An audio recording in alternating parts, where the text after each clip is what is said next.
Ce qu'on entend par jumeaux numériques dans l'équipe Medicim chez Inria, c'est la combinaison de deux choses. D'abord, une description physique et physiologique, par exemple, d'un organe. Et ensuite, la confrontation entre ces éléments de modélisation et les observations qu'on a sur un patient. Les jumeaux numériques dans l'équipe, on essaie d'en faire pour différents types d'organes qu'on souhaite étudier, notamment le cœur, mais aussi éventuellement le poumon, les artères, éventuellement la peau, la cornée, etc. En amont de Medicim, puisque Medicim est une équipe qui n'a été créée qu'en 2016, l'équipe qui préexistait commençait déjà à travailler sur de telles thématiques, avant même d'ailleurs qu'on les appelle jumeaux numériques, depuis, je dirais, à peu près le milieu des années 2000. On s'est engagé très tôt dans notre équipe sur des problématiques de ce qu'on peut appeler couplage modèle et données, ou de modélisation personnalisée pour la médecine. Notre programme de recherche, il s'appuie sur un certain nombre de thématiques. Le premier axe, c'est modélisation et mise en équation numérique. La modélisation, c'est à la fois de la physique, de la biophysique, de la biomécanique, qu'on traduit sous forme d'équations. Ensuite, on va inventer toute une série d'outils pour transformer ce jeu d'équations en quelque chose qui est résolu informatiquement. Donc ça, c'est ce qu'on appelle la définition de méthode numérique pour résoudre ces systèmes-là. Le cœur, c'est assez emblématique de ce qu'on peut faire en modélisation biophysique sur un organe. C'est une pompe dont l'objectif est d'envoyer du sang dans l'organisme. C'est le système physique par excellence, avec à la fois des problématiques électriques, parce que c'est une pompe qui s'auto-alimente pour se contracter. Il y a évidemment un phénomène de mécanique, et puis il est en relation avec le système vasculaire. Et tous ces phénomènes-là peuvent se décrire de façon assez précise avec les équations de la physique qu'on connaît. Mais ça reste un système qui est extrêmement complexe parce que les éléments qui sont responsables de la contraction sont des éléments qui se passent à des échelles qui sont subcellulaires. Et c'est ces échelles-là qui impliquent à l'arrivée que le système est en train de battre correctement ou éventuellement de battre de manière pathologique. Dans l'équipe, l'approche qui a été retenue et auquel on croit beaucoup, c'est ce qu'on appelle une approche multi-échelle, c'est-à-dire qu'on va essayer de à la fois décrire les petites échelles tout en cherchant à représenter la contraction à l'échelle de l'organe. Pour ça, il y a des techniques en fait mathématiques et numériques aussi pour essayer de faire en sorte que évidemment la complexité des petites échelles ne rende pas impossible de calculer à la grande échelle. Nos modèles partent des plus petites échelles au niveau du sarcomère avec le phénomène d'attachement actine-myosine, et c'est ces attachements-là qu'on arrive à faire passer d'échelle en échelle pour remonter jusqu'à l'organe sans que le calcul devienne justement impossible à poursuivre du fait de la complexité. Il faut qu'on puisse quand même pouvoir revenir à ces échelles-là quand on veut décrire une pathologie, parce que c'est souvent la pathologie, elle agit à cette échelle-là. Il faut que dans le calcul, on ait pu garder la trace entre la contraction, l'organe, la cause, les petites échelles. Et ça, c'est quelque chose sur lequel on a beaucoup travaillé. Alors, en fonction des situations, on met des degrés de complexité plus ou moins importants. La modélisation, elle peut être plus fine quelque part, un peu moins fine ailleurs. Encore une fois, ça dépend de la question qu'on se pose.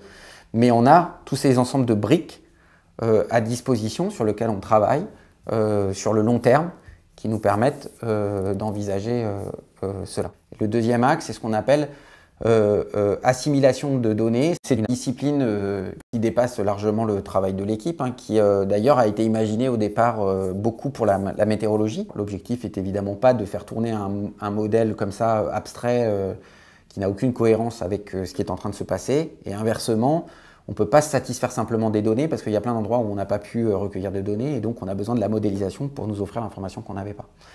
Pour le cœur, c'est exactement la même chose. On a un modèle, ou des modèles d'ailleurs, qui peuvent prédire un certain nombre d'éléments, mais seulement s'ils sont en cohérence avec le patient. Et puis le patient, on a des mesures, mais ces mesures, évidemment, elles ne permettent pas d'avoir toute l'information sur le patient. Donc on va les faire dialoguer entre elles en essayant d'inventer des méthodes qui sont, j'aime bien dire, une espèce de glue entre deux mondes un petit peu différents. Et les approches qu'on développe dans l'équipe, c'est ce qu'on appelle des approches dites séquentielles. L'idée, c'est que le modèle propose une prédiction, il la confronte aux données. Les données, entre guillemets, lui disent ta prédiction est en accord avec ce que je suis ou pas. Et en fonction de ça, elle leur propose une correction. Et donc, le système avance finalement en prédisant le futur le plus proche, en se faisant corriger, puis en reprédisant, en se faisant corriger. On appelle ça une approche par prédiction, correction successive dans le temps, jusqu'à ce que finalement le modèle se mette en adéquation avec les données qu'il voit. Et ça, évidemment, c'est très intéressant pour en fait être nourri des données quand elles arrivent, et donc pour typiquement envisager de faire du monitorage de patients. On a un modèle qui suit le patient et en même temps qui s'enrichit régulièrement des données disponibles et qui, en fonction de ces données disponibles, va s'auto-corriger pour s'adapter à la situation qu'il est en train de voir. Récemment, on s'est rendu compte qu'en faisant des modèles éventuellement simplifiés, où on avait oublié en partie la géométrie, mais où on gardait quand même le caractère multi-échelle de la modélisation. Simplement, on considérait que la géométrie était relativement simple. En fait, on représente une sphère qui se contracte pour représenter le cœur du patient.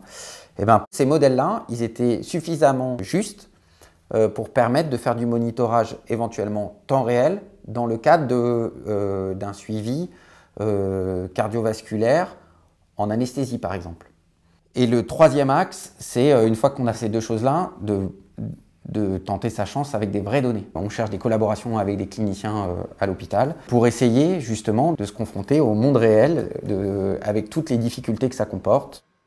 Il faut quand même arriver à faire parler tous ces mondes entre eux pour démontrer que en fait, ce qu'on propose peut effectivement fournir un jumeau numérique. Donc ces collaborations, on les a menées avec divers environnements cliniques et en particulier ces différents établissements de l'assistance publique Hôpitaux de Paris. On avait un certain nombre d'éléments de modélisation. Nos travaux commençaient à être reconnus.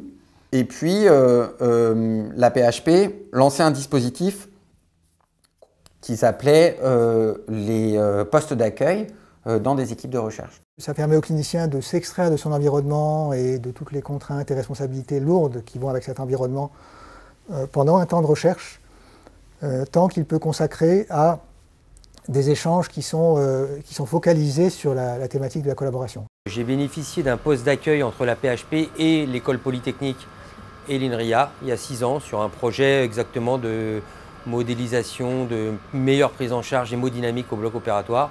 Et donc c'est là où j'étais en contact immédiat avec l'équipe de Dominique Chapelle et Philippe Moirot sur le modèle numérique. Quand nous, on a imaginé la modélisation cardiovasculaire, on pensait au départ à des applications en chirurgie, en cardiologie. On ne pensait pas du tout à des applications en anesthésie. Ce n'est que très récemment qu'on s'est rendu compte que en fait, les modèles qu'on proposait avaient une utilité dans ce cadre-là. Et c'est donc en dialoguant avec Fabrice Vallée notamment et les médecins de la Riboisière qu'on a compris qu'on avait l'opportunité de développer un outil spécifique dans ce cadre. Et surtout dans ce dialogue incessant entre les uns et les autres, qu'on a commencé à être capable de préciser quels étaient les besoins des médecins, en quoi nos modèles pouvaient fournir une réponse, en quoi ils n'en fournissaient pas une d'ailleurs, et en quoi ils devaient être améliorés. À partir du moment où on a posé la problématique de faire ce modèle d'assistant virtuel qui nous aide en anesthésie, les chercheurs Dominique Chapelle, Philippe Moirot et maintenant François Kimmig viennent régulièrement à l'hôpital pour comprendre un peu notre problématique. Ils ont dû comprendre qu'est-ce que c'était qu'une anesthésie générale, qu'est-ce que c'était que la problématique en hémodynamique et donc comment apporter une réponse et nous aider dans cette prise en charge. Anestasis, c'est une utilisation du jumeau numérique focalisée sur l'anesthésie et dans lequel le caractère prédictif est essentiel, puisqu'on cherche à apporter de l'aide à la décision médicale pour les médecins. Le cas d'usage exact de ce qu'on veut faire, il n'est pas identifié clairement aujourd'hui. On a différentes pistes, effectivement, soit en analyse a posteriori ou en aide à la préparation, soit en solution de monitorage augmenté au bloc opératoire avec des recommandations pour le praticien. Donc on réfléchit à tous ces aspects. Potentiellement, ils pourront être tous développés à plusieurs échelles de temps différentes. On n'a aucune difficulté à envisager le futur en termes de recherche scientifique. On espère aussi qu'à un moment, on aura la capacité à créer, encore une fois, le terreau susceptible de dire vous avez un certain nombre d'éléments de modélisation, de méthodes mathématiques suffisants pour bifurquer vers quelque chose un petit peu différent, justement, apporter une réponse, non, cette fois-ci, plus en anesthésie, mais en suivi cardiologique d'un patient sur plusieurs années, par exemple en réponse à une opération qu'il aurait suivie ou une pathologie qu'il aurait contractée et qu'on aurait envie de suivre sur le long terme.